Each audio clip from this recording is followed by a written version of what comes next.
BBC Radio Solent presents Never Again, a lament for the Titanic, featuring new and specially composed music by Peggy Seeger and Callum McCall, with the actual words of many people connected to the Titanic, survivors of the wreck and relatives of those lost at sea, and with accounts from newspapers of the time and from the official public inquiry into the tragedy.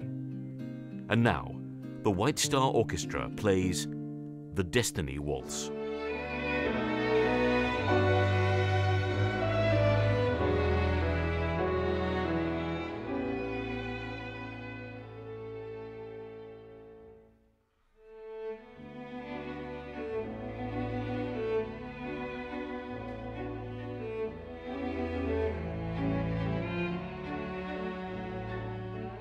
On sailing day, it was really, well, everybody was so happy and saying goodbye to everyone, you know. Plenty of music, band playing and everything, you know.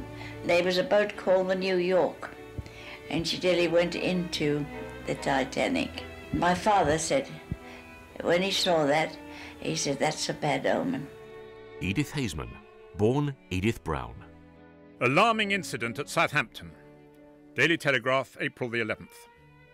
A sensational incident attended the sailing of the Titanic yesterday from Southampton on her maiden voyage.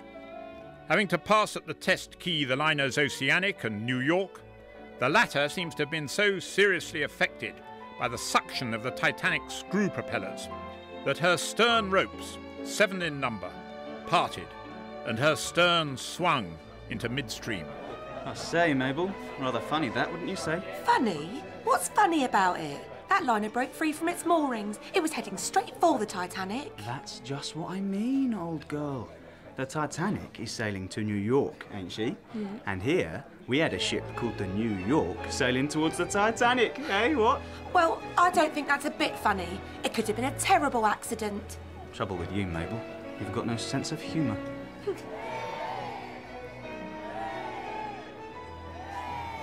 When we pulled away from Southampton dock, there was the New York moored in front of us. And as we pulled away, she nearly bumped us with her stern, but the tugs came along and pushed her back. Frank Prentice, of Denzil Avenue, Nicholstown, Southampton. We left Southampton Water and went to Cherbourg, picked up passengers there, and from there we went to Queenstown. Well, now, here we are. Survey of an American ship. Certificate for clearance issued by the Board of Trade. Ship's name and number. Titanic, 131428. Porter registry and tonnage. Liverpool, 46,328 tons. Whoa, 46,000 tons. Biggest ship afloat. But isn't it she a twin to the Olympic? Almost identical, but 1,000 tons heavier and 3 inches longer. Ah, so they could say the Titanic is the biggest ship in the world. Name of the master. E.J. Smith. Captain Smith, did you say? He's a fine man, Captain Smith.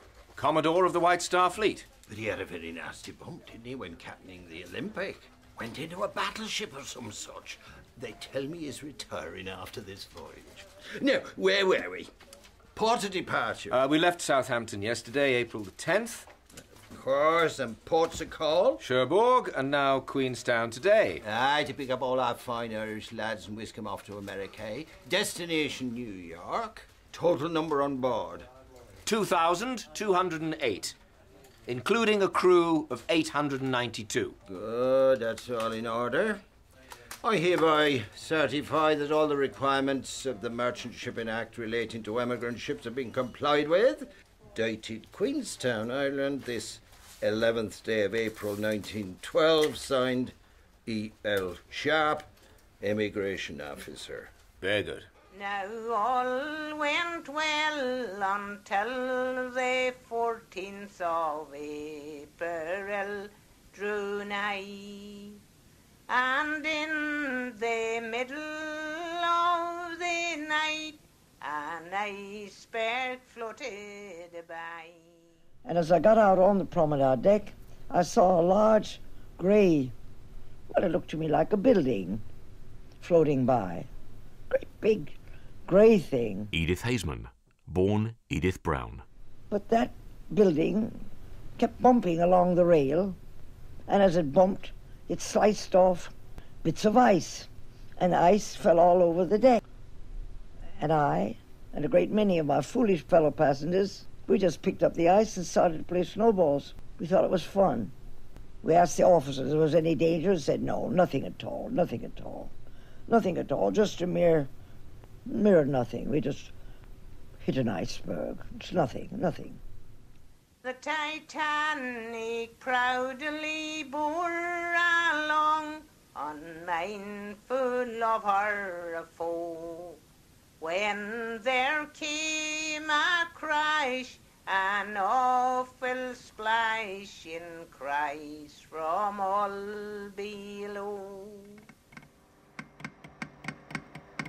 Lloyd's Weekly Shipping News Index, New York, April the 15th. In a telegram from Montreal, Canada, the liner Virginian reports that the Titanic, which is reported to have been in collision with an iceberg, has requested assistance. The liner Olympic is also in communication with the Titanic and is hastening to her aid. New York, April the 15th, 3:45 a.m. A telegram from Cape Race, Newfoundland, stated the Titanic had struck an iceberg and that immediate assistance was required.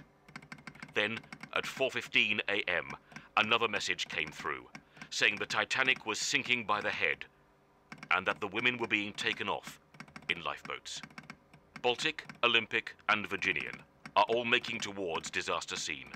Virginian was the last to hear Titanic signals at 12:27 a.m. Reported them blurred and then ending abruptly. The ship went down in calm water.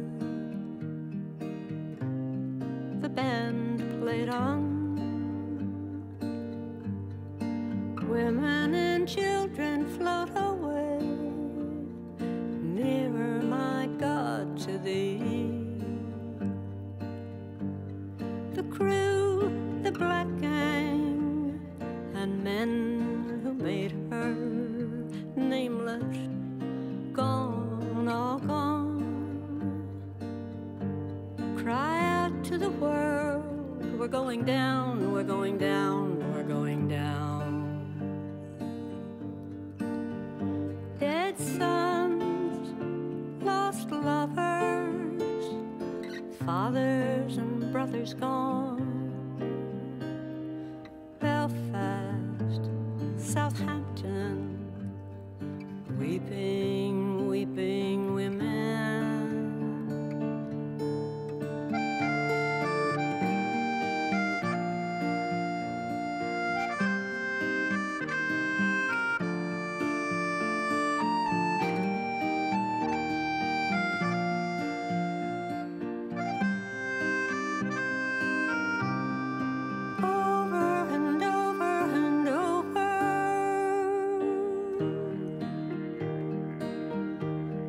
Ships of state, ships of fool, lower the lifeboats, the rich sail away, nearer to God are they, no power, no glory, only hope remains, swim to the star, down, down in dark water. The show goes on. Cry to the stars. We're going down, we're going down, we're going down.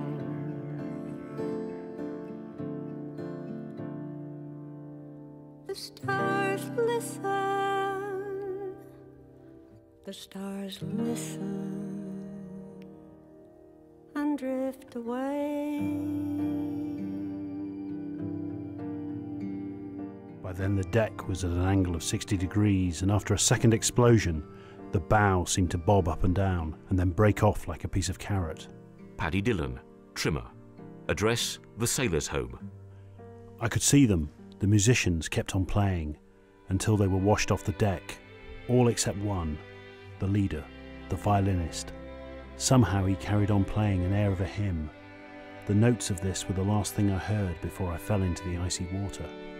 Wallace Hartley, bandmaster on the Titanic, died at sea on the 15th of April 1912, aged 33. Nearer, my God, to thee. To his family and friends, to his fiancée, Maria, to his father, Albion, let me say this. We know that Captain Smith from the bridge of the Titanic called on his crew to be British. And we know full well that our dear brother in Christ rose to that call. From the bridge today, as it were, from the pulpit of this Bethel chapel, I have a message for us all. Be Christian, as our brother Wallace was a Christian.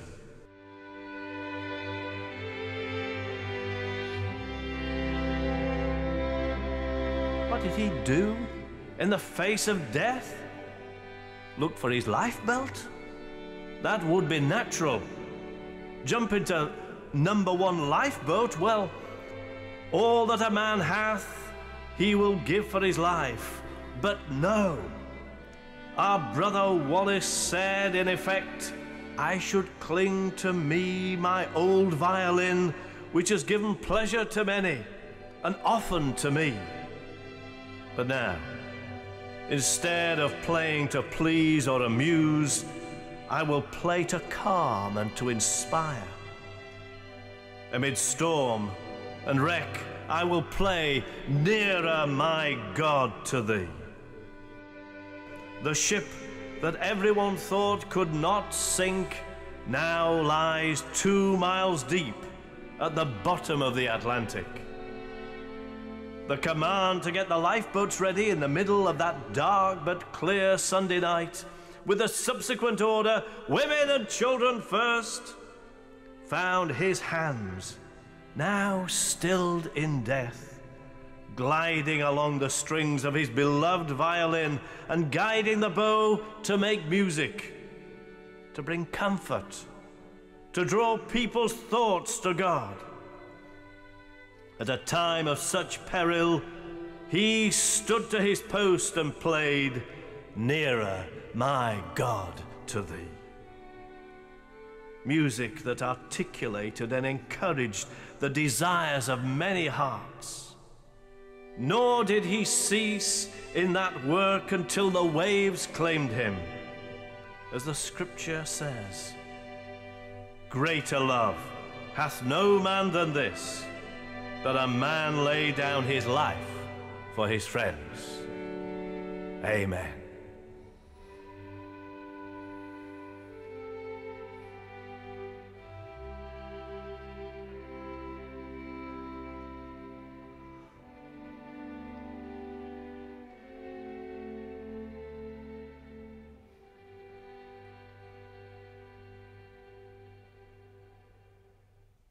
The City of Widows. Flags are flying at half-mast here today, and women are weeping for the men who went down with the Titanic. The paper came out to say the ship had gone down with 1,500 lives lost. Helen Podesta and Violet Lewis. All Northam, where I live, was plunged in mourning. Nearly every house in Northam had lost a son or husband. It's true. And every blind was strolled in Northam. The crew was composed almost entirely of Southampton men, and whole streets are in mourning. In Northam and Shirley, where nearly every able-bodied man followed the sea for a living, there are many stricken homes. At the street corners stood groups of men wearing the garb of the sea, and all the sorrow of the sea shone in their eyes. They talked of the Titanic as sailors talk. They feared to talk of the men who sailed in her. With the women it was different. They talked little of the ship, but much more of the crew. And they talked tragedy in simple, homely phrases. She lived nigh me in Union Street, and she had 3 little children. He was a fireman and a good man at his work. A poor man in Cable Street, they say, has 4 sons on board.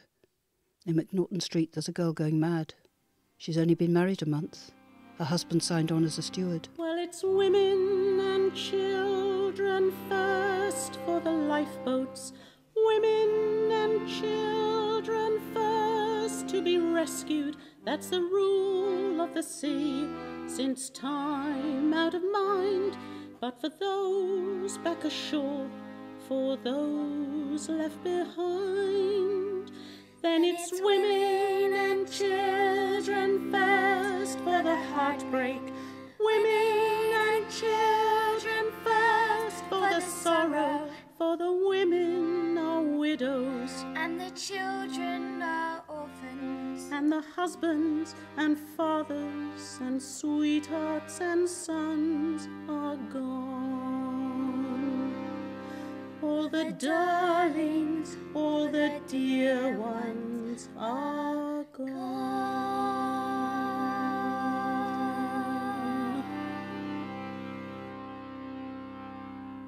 When you were out in the lifeboat, you could see her lights going down, and you could see her lights disappearing all the time, till it got to the boilers, and then a most terrible explosion. And of course, after the explosion, she went down slow, like that. Well, we sat there about 20 of us, right through the night. Nothing to do, just living in hopes. Well, someone started to curse and swear farther down on the ship, and someone said, this is no time for swearing, it's time to say your prayers. The man who was manning our boat is the Master of Arms, Bailey. He got us all to scream as loudly as we could, and then we got us all to sing, pull for the shore, sailors, pull for the shore. Pull for the shore, sailor, pull for the shore. Heave not the rolling waves, but bang to the oar. Safe in the lifeboat, sailor, cling to self no more. Leave the poor old stranded wreck and pull for the shore. I remember very well my mother saying how on the morning of the disaster, she was spring cleaning in our front bedroom and heard a commotion. Dora Caton of Southampton. So she went downstairs to see what it was, and it was echo boys running round the streets, shouting out, "Disaster at sea, Titanic sunk," and there was a special edition of the Echo. Things weren't so noisy in those days as they are now, but the town went absolutely quiet. Charles Morgan of Southampton. A great hush descended on the town because I don't think that there was hardly a single street in Southampton who hadn't lost somebody on that ship. And it was, as you know, supposed to be unsinkable, and it was a very great shock. Those who go down to the sea in ships, who sail on the mighty waters, they behold the works of the Lord and see his manifold wonders. Oh, that men would give thanks to the Lord, for his mercy endureth forever. The Echo, 18th of April 1912. Mr. C.H. Lightoller, the second officer on the ill-fated Titanic, who is reported among the survivors, lives at Netley Abbey. Yesterday, one of our representatives called on his wife at their residence to convey congratulations on Mr. Lightoller's providential escape. Mrs. Lightoller, who has 2 little boys, has just returned from Southampton, where she has been visiting the wives of other officers less fortunate than herself, and said how terribly anxious she had been and how thankful she felt now that she was assured of his safety. Mrs. Lightoller said that she had endeavoured to see the Mayor of Southampton to ask what she might do to help in collecting at Netley, as she felt she should do everything in her power now that she herself has been relieved from anxiety. That Mrs. Lightoller. Now, there's a lady for you. Oh, she's a saint. A human saint, that woman. Oh, yeah, and her husband's the hero of the Titanic. There he was, loading up the women and children in the lifeboats, calm as you like. Oh, but when they tried to get him into a lifeboat, not bloody likely, says he. Took his chance in the briny with all them other poor blighters. And then the great huge funnel crashing down on him like that. Yeah, you'd have thought it would kill him. But no, the splash of it swept him away from the ship. Sure, that's what saved his bacon. Oh, now he's got to give evidence to Lord Mersey at the inquiry. Oh, dear. Yeah, the poor man. Sure, that's probably a worse ordeal for him than the shipwreck. Oh, yes. Special cable from Southampton, April 25th, 1912. RMS Olympic, sister ship to the ill-fated Titanic, was due to sail for New York at noon yesterday with 1,400 passengers, but her departure has been delayed by a strike. The firemen, stokers and trimmers claim there are insufficient lifeboats on board, as evidenced by the recent tragedy of the Titanic, which was a virtual twin sister to the Olympic. They refused to sail until more lifeboats were provided. 40 collapsible boats were hastily requisitioned from troop ships in Portsmouth Harbour. But Mr. Cannon, Secretary of the Seafarers' Union, claimed... The crew inspected the lifeboats this morning and found many of them in a rotten condition. All the boats are from 6 to 10 years old, and when the men tried to open them, they could not do so. A crewman actually put his hand through the canvas of one boat. The entire staff of firemen, greasers and trimmers, with but 3 exceptions, ceased work, collected their kit bags and left the ship, singing "We're all going the same way home." Altogether, 276 men deserted their posts, but strikers are picketing the dock entrances at Southampton and declare that they will prevent the Olympic from sailing until the collapsible boats are replaced by wooden ones. Stop press, 4th May 1912. Southampton mutineers are set free by police court. The seamen of the White Star liner Olympic, who quit that vessel after the strike of the firemen, were allowed to go free today by the magistrates sitting in the police court. From the formal inquiry into the circumstances attending the foundering on the 15th of April 1912 of the British steamship Titanic, Mr. C.H. Lightoller, the senior officer surviving from the disaster, is being questioned by Mr. Scanlon. Can you tell us at what speed the Titanic was going when you left the bridge at 10 o'clock? About 21.5 knots. In view of the abnormal conditions and of the fact that you were nearing ice, was there not a very obvious reason for going slower? Well, I can only quote you my experience throughout the last 24 years, and I have been crossing the Atlantic most of the time, that I have never seen the speed reduced. You were asked by my lord this forenoon how an unfortunate accident like this could have been prevented in what you describe as abnormal circumstances. Yes. Is it not quite clear that the most obvious way to avoid it is by slackening speed? Well, not necessarily the most obvious. Well, is it one way? Well, it is one way, naturally. If you stop the ship, you will not collide with anything. Order! I take it then that your position is to justify the conduct of the captain and those who were navigating the Titanic till the collision. Yes. In going ahead at 21.5 knots, although you knew that you were in the presence of ice. You hardly stated correctly when you say we knew we were in the presence of ice. We did not. We only had reports to go on. You had no reason to disbelieve those reports? On the contrary, we had, having so many years gone across and never seen ice, though it is repeatedly reported. Am I to understand, even with the knowledge you have had coming through this Titanic disaster, at the present moment, if you were placed in the same circumstances, you would still bang on at 21.5 knots? I do not say I should bang on at all. I do not approve of the term banging on. I mean, drive ahead. That looks like carelessness, you know. It looks as if we would recklessly bang on and slap her into it, regardless of anything. Undoubtedly, we should not do that. What I want to suggest to you is that it was recklessness. Utter recklessness. In view of the conditions which you have described as abnormal, and in view of the knowledge you have had from various sources that ice was in your immediate vicinity, to proceed at 21.5 knots. Then all I can say is that recklessness applies to practically every commander and every ship crossing the Atlantic Ocean.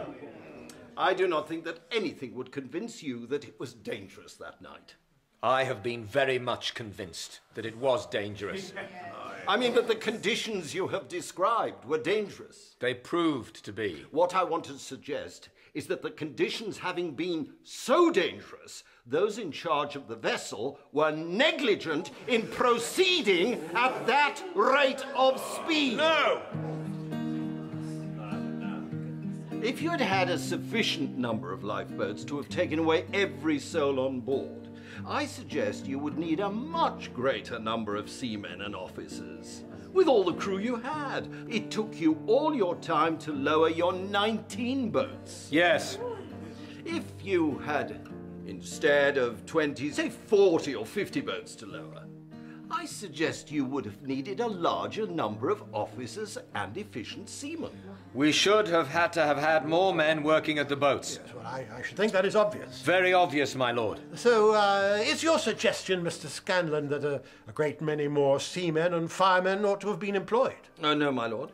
No. Is it not? Well, we know that you are here to represent the interests of the Seamen's and Firemen's Union. Indeed, my lord. But I do not know that I could suggest a great many more seamen and firemen were needed for the number of lifeboats they have. But you're saying that in order to save the people on board the Titanic, there ought to have been a great many more lifeboats, which is possibly true, and so there ought to have been a great many more men belonging to the Seamen's and Firemen's Union on board. Is that what you're driving at? Yes. Down, down in dark water.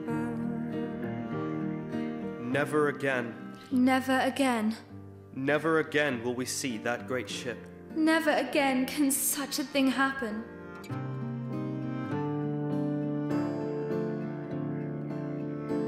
You've been listening to Never Again, a lament for the Titanic, featuring new music specially composed by Peggy Seeger and Callum McCall. Other songs included The Titanic, performed by the late Mary Ann Canny of Dunaff, County Donegal. This previously unpublished recording was kindly made available to the BBC by its producer, Jimmy McBride. Our musicians included Audrey Palmer, Elizabeth David, Molly Stannard, David Rhine-Tutt, Sammy Catling, Helen Williams and Mike Butler. Recorded voices of survivors and relations of those involved in the wreck were provided by the Southampton City Archive Oral History Project and the BBC Archive. The readers were Russell Bolter, Michael Hockey, Caroline Hunt, Hannah Jane Churchman, Christopher Mackay, Howard Meller, Cecily O'Neill, Tom Chennell and Philip Sherlock. The producer was Neil Sackley. Never Again, a lament for the Titanic, was written and directed by Philip Glassborow.